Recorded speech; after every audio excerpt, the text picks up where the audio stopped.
Plymouth State softball team, coming off a successful 7-7 trip down to Florida. They played 3 of the top 15 teams in the nation. The Panthers are feeling very confident going into the rest of the season. Yeah, we played 4 nationally ranked teams, so we want to be the best, so we got to play the best. So and we matched up for the most part pretty well with those teams. So we proved that we can play anybody at any time, any place, and really compete with some of the best teams, not just in the LEC, but hopefully in the country as well. And that's where we want to. That's where we want the program to go to.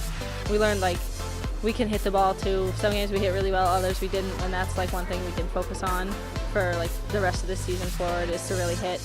We hit well the other day when we played. With playing those teams like that, it showed that we are as good as we are and that we can play with these teams and we can stick with them throughout the entire game, like we did against Bowdoin and Hope, Michigan, and it shows that we can be as good as we are. We can compete with any team in the country as long as we play the game we know how to play and we are consistent with our at-bats and fielding. The Plymouth State softball team pitching rotation did a phenomenal job, with Caitlin Miller leading the way as the ace, led behind by Allison Moylan and Kayla Matthew fighting for that number 2 spot. Well, Caitlin's been a monster, obviously since her freshman year, and she's taken over the number 1 role, and I think everybody knows that.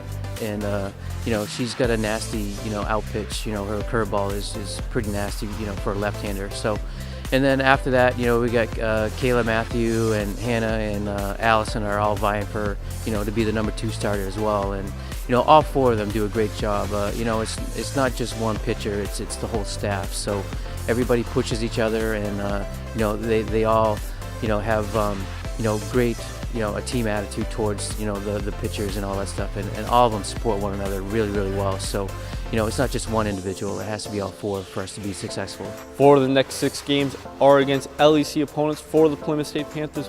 First started off on March 31st on Saturday. They'll play at Rhode Island College, and the following Saturday, April 7th, they will play at UMass Boston, a difficult LEC opponent as they played them in the championship game last season. They're regular season games. Obviously all the LEC games are important, and what we want to do is set ourselves up for either the number 1 seed or the number 2 or 3, or we want the higher seed so we can at least host a game on the Tuesday of the tournament. So that's our goal right now, and then after that, once we accomplish that goal, then obviously we're on to another goal after that. On Thursday, April 12th, Plymouth State Panthers begin their home opener at 3 o'clock as they play non-conference opponent University of New England.